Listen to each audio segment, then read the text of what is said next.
Hi everyone, कैसे हैं आप सब। आई होप कि आप सब अच्छे होंगे।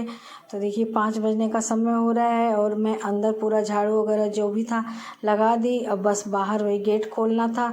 तो उजाला भी अच्छा हो गया है, मतलब 5 बजे ना एकदम बहुत अच्छा सा उजाला हो जाता है। 4:30 बजे उजाला होना शुरू हो जा रहा है, तो 5 बज रहा है और उजाला भी अच्छा हो गया है। तो वही अब गेट खोल ली, कूड़ा डालने जाऊंगी। उसके बाद फिर बाहर का भी थोड़ा झाड़ू वगैरह जो भी लगाना होता है, मतलब गेट के बाहर जो उसको लगाती हूँ। अब ये बरामदा झाड़ना है, अंदर तो पूरा हो गया है, बस वही बरामदा बाहर का गलियारा और बाहर जो लगाना है वही लगाना है। तो पहले तो स्कूटी करती हूँ बाहर, क्योंकि बरामदा छोटा सा है और दो दो गाड़ी यहाँ पे खड़ी रहती है ना, तो ऐसे कहाँ मैं झाड़ू हो नहीं पाता है। तो स्कूटी एक तरफ रहती है तो मैं स्कूटी को ही बाहर निकाल देती हूँ। और अगर आज देवर नहीं थे तो उनकी बाइक है नहीं, जब उनकी रहती है तो मेरी स्कूटी फिर अंदर हो जाती है, तो वही दो दो बाइक रहती है तब दिक्कत होती है। लेकिन जब उनकी बाइक नहीं है तो मैं स्कूटी तो अच्छे से बाहर निकाल लेती हूँ। अब स्कूटी है भाई, रोज़ चलाने से आदत हो गई है तो उसको तो मैं निकाल लेती हूँ। लेकिन हाँ, बाइक वगैरह ये सब नहीं हो पाता है, मतलब निकालूँ तो हो जाएगा, लेकिन वही है कि थोड़ा सा डर लगा रहता है कि कहीं हाथ से छूट न जाए, ऐसे होता है ना। तो फिर देखिए अब अंदर से लगाते हुए झाड़ू आ गई थी मैं बाहर, तो वही लगाना था। अब मैं बाहर बरामदे में, बाहर की जो गली है वो और गेट के बाहर यही सब लगाना होता है। लाइट जला देती हूँ क्योंकि थोड़ा बहुत अभी अंदर है अंधेरा। बाहर तो हो गया है उजाला, लेकिन अंदर है अंधेरा, तो मैट वगैरह जो भी था हटा लेती हूँ, फिर लगाती हूँ बाहर झाड़ू। और सुबह का टाइम में इतना अच्छा लगता है, चिड़ियों की आवाज़, हल्की हल्की हवा। तो इस समय गर्मी बहुत ज़्यादा है, पड़ रही है 3 दिन से, तो गर्मी मतलब आखिरी गर्मी पड़ रही है। उधर था ना तो पूर्वा हवा जब बह रही थी, मतलब 1 हफ्ता, तो मौसम खूब ठंडा ठंडा रहता था। लेकिन इस समय 2-3 दिन से तो बहुत ज़्यादा मतलब अति वाली गर्मी पड़ रही है, उमस वाली। और जैसे रोज ना बादल थोड़ा थोड़ा आता जाता है, देखिए कब तक बारिश होती है। तो सजल के पापा उठ कर चले गए हैं टहलने के लिए, और सजल भी उठ गया है, मतलब सजल तो उठ ही जाता है पढ़ने के लिए, लेकिन वही है कि उठ के देखिए बाहर आया है देखने के लिए। तो अब सजल भी मंजन वगैरह जो भी करना है, ब्रश वगैरह करेगा, क्योंकि उसको भी स्कूल जाना है। तो अभी तो स्कूल जाने में बहुत समय है, और ये सब काम करने के बाद फिर मैं चलती हूँ, देखती हूँ समय रहेगा तो सब्जी वगैरह जो भी है छौंक लगा दूँगी, तब नहाने चलती हूँ। नहीं तो समय रहेगा तो नहा लेती हूँ। अभी तो है टाइम, लेकिन वही है ना कि मतलब थोड़ा बहुत करके ऐसे काम, ऐसा बहुत सारा काम हो जाता है जो मैं दिखा नहीं पाती हूँ। और कितना 10-15 मिनट की वीडियो में कोई कितना दिखाएगा। तो काम तो बहुत सारे छोटे बड़े हो जाते हैं, लेकिन समय निकल जाता है। कोई भी काम करने जाओ तो 10-5 मिनट तो ऐसे ही निकल जाता है। और सुबह की टाइम तो पूछिए मत, घड़ी तो इतनी तेज़ भागती है कि मतलब उतना तेज़ हमको भी साथ साथ चलना पड़ता है। जितनी तेज़ घड़ी चलती है मतलब उतना ही ज़्यादा ये रहता है कि नहीं, लेट हो जाएगा। तो वही बाहर करने के बाद फिर मैं आ गई कमरे में। तो कमरे में तो झाड़ू वगैरह हो गया। तो इस समय ना मैं पोछा लगा रही थी, तो वही जो खिड़की थी उसको मैं खोल दी कि थोड़ा हवा और रोशनी, सुबह की रोशनी ज़रूरी होती है घर के अंदर आना। तो खोल दी, तो खिड़की वगैरह सुबह जब खोल दो ना तो इतना जैसे सुकून मिलता है। और इधर आम लाई थी तो आम का बना रही हूँ खटमिठवा, और खटमिठवा रोटी सजल के पापा को दे दी। वो मतलब खा के चले गए अपने ऑफिस। सजल के लिए भी बना दी। तो इस समय ना मेरा पूरा खाना बन गया है, बस वही किचन वगैरह थोड़ा सा स्लैब साफ़ करना था, उसी को कर ले रही हूँ। और नहाना धोना पूजा पाठ सारा काम फाइनली हो चुका है, अब बस तैयार होके स्कूल जाना है। तो काम पूरा ख़त्म होने के बाद भी ना थोड़ा बहुत कुछ न कुछ अभी ना बिस्तरा, मतलब जो हम लोग सोते हैं चादर वगैरह जो भी था अभी सब उसी तरह पड़ा है उस कमरे का। नीचे से तो सब साफ़ हो गया है, बस वही बिस्तर वगैरह जो भी समेटना है उसको भी समेटूंगी। और वो सब करने के बाद फिर मैं चलती हूँ स्कूल के लिए। तो किचन वगैरह साफ़ रहता है ना, तो फिर आओ दोपहर में तो बहुत अच्छा लगता है देखने के बाद। और जो काम छूटा रहता है तो फिर आने के बाद ना जब देखो तो अपना ही दिमाग ख़राब हो जाता है, भले ही अपने ही छोड़ के जाओ। लेकिन वही है कि वही मैं दिखा रही थी आपको, इधर पालक का साग, दाल और कटहल की सब्ज़ी, चावल, रोटी, मतलब सारे जो भी खाने थे सब बन गए हैं। तो दाल में ना आज कोई छौंक वगैरह कुछ नहीं लगा, एकदम सादी दाल बनी है, क्योंकि सब्ज़ी थी कटहल वाली और आलू पालक का साग था। देखिए इधर मैं आ गई हूँ, अब बिस्तरा वगैरह सब समेटने, बस यही समेट कर और इसकी चादर बेडशीट जो है बस वही झाड़ना है, बाकी उसके बाद चलती हूँ तैयार होने।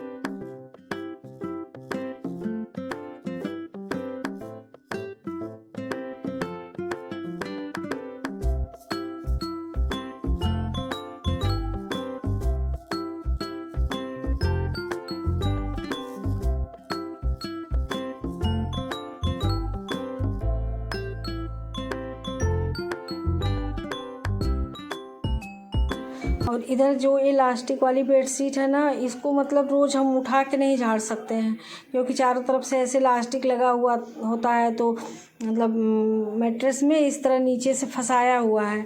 तो अब फिर वही है कि रोज़ निकालो, रोज़ झाड़ो बिछाओ, तो बस उसी तरह ऊपर ऊपर झाड़ देते हैं। और ये है शाम के टाइम, करीब इस समय 5:30 के करीब का समय हो रहा है, तो मैं आ गई थी छत पे, और थोड़ा सा लहसुन था तो उसी को मैं ऐसे 2 टाइम 3 टाइम के लिए बस जब समय मिलता है तो छील के रख लेती हूँ। नहीं समय मिलता है तो मतलब बनाते समय भी छील लेती हूँ थोड़ा सा। लेकिन वही है कि अगर समय रहता है तो नीचे ना बहुत ज़्यादा गर्मी हो रही थी, तो मैं चली आई ऊपर। और ऐसे देखने में तो हवा एकदम बिल्कुल भी नहीं चल रही है, लेकिन हाँ फिर भी नीचे से बहुत राहत थी। ऊपर आने से ऐसे ना मन एकदम फ्रेश सा हो गया कि थोड़ा सा बाहर बैठ लो खुले में ना, तो बहुत अच्छा लगता है, वो भी शाम के टाइम या सुबह के टाइम। सुबह के टाइम भी बहुत अच्छा लगता है बैठने में, लेकिन वही है कि सुबह के टाइम समय नहीं रहता है। तो लहसुन छीलने के बाद, मतलब थोड़ा सा लहसुन अभी बाकी भी है छीलने के लिए, तो मैं पैर में ऐसे नेल पॉलिश कलर करना था, बहुत दिन हो गया था किए हुए। और ये सब चीज़ ना मैं हमेशा कर भी नहीं पाती हूँ, एक तो समय नहीं मिलता है, और उसी में करने वाले कर ही लेते हैं, ऐसा नहीं है कि नहीं करते हैं। लेकिन मुझसे ये सब चीज़ मतलब हमेशा नहीं हो पाता है। वही है हफ्ता 10 दिन के बाद ही जब मतलब ज़्यादा छूटने लगता है या मतलब ख़राब लगने लगता है, तब वही होता है। तो वही मैं कर रही थी, और हाथ में नहीं लगाई क्योंकि लहसुन अभी छीलना था, तो पैर में ही लगा लेती हूँ।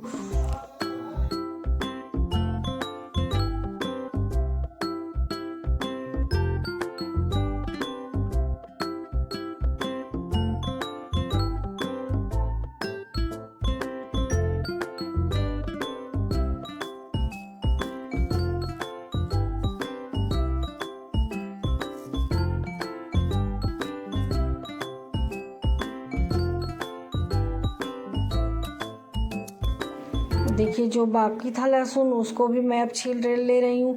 तो नीचे ना चाय बनाई, उसके बाद थोड़ा सा चिप्स था उसको तली, तो सजल के पापा को, सजल को चाय वगैरह दे के तब मैं ऊपर आई आराम से कि थोड़ी देर आधा घंटा बैठूँगी, मतलब थोड़ी हवा लगेगी, माइंड फ्रेश होगा। तो वही मैं ऊपर आ गई थी बैठने के लिए। सब लोग नीचे टीवी देख रहे हैं। अभी मैं सीधे मिल रही हूँ आप लोगों से रात के टाइम। तो इतने टाइम बन रहा है लौकी का कोफ्ता, तो लौकी के ना कद्दूकस ऐसे कर ली हूँ, और उसका पानी पूरा मतलब निचोड़ के उसमें बेसन, हरी मिर्च और लहसुन का पेस्ट, थोड़ी सी सब्जी मसाला, यही सब डाल के मैं बना ले रही हूँ पहले पकौड़ियाँ। तो पकौड़ियाँ क्या, वही गोल गोल मतलब पकौड़ी शेप में ही थोड़ा सा ऐसे हाथ से गोल गोल करके फिर मैं तेल में डाल दे रही हूँ। और इसको मैं तल रही हूँ सरसों वाले तेल में। तो सरसों के तेल में मतलब कोई भी सब्जी होती है ना, सरसों के तेल में बहुत ही टेस्टी बनती है।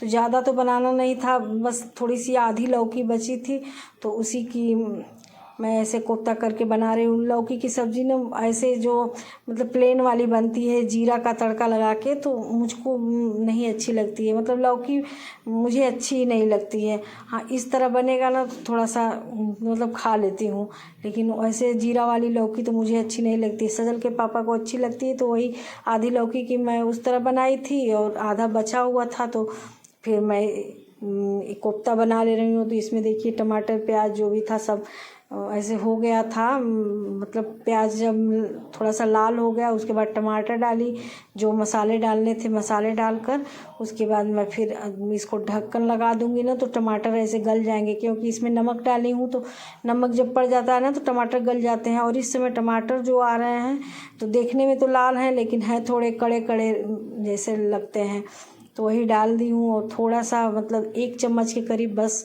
मैं इसमें बेसन डाली हूँ। तो बेसन डालने से ना ग्रेवी थोड़ी गाढ़ी भी होती है और इस कोफ्ता का जो ग्रेवी होता है वो बहुत टेस्टी भी बनता है। तो देखिए अब पूरा मसाला मेरा कढ़ाई अच्छे से छोड़ने लगा है। अब मैं इसमें जितना पानी मुझे चाहिए ग्रेवी के अकॉर्डिंग उतना मैं पानी डालूँगी और इसे फिर ना 4-5 मिनट के लिए ऐसे उबालने रख दूँगी, क्योंकि जब इसमें उबाल आ जाएगा तभी फिर मैं बाकी पकौड़ियों को डालूँगी। क्योंकि एक तो लौकी की पकौड़ी है, दूसरे इसको बहुत ज़्यादा देर तक फिर पकाऊँगी नहीं तो फिर वही है कि फूट जाएगी सारी पकौड़ियाँ इसी ग्रेवी में। तो बस पकौड़ियों को डाल के 2 से 3 मिनट ज़्यादा से ज़्यादा उबालूँगी, उसके बाद फिर गैस को बंद कर दूँगी। देखिए देखने में भी बहुत ही अच्छा मेरा बना था लौकी का कोफ्ता और खाने में भी बहुत टेस्टी बना था, सबको बहुत पसंद आया। तो इधर सब्जी मेरी बनकर तैयार हो गई। अब चलती हूँ सबको खाना देने और इसी के साथ मैं इस ब्लॉग को यहीं पे एंड करती हूँ। तो आप लोग बताइएगा मेरा आज का ब्लॉग आप लोगों को कैसा लगा। मेरे चैनल पे अगर आप लोग नए हैं तो चैनल को सब्सक्राइब कर लीजिएगा, शेयर कमेंट और लाइक ज़रूर करिएगा। तो मिलती हूँ अगले ब्लॉग में, तब तक के लिए धन्यवाद।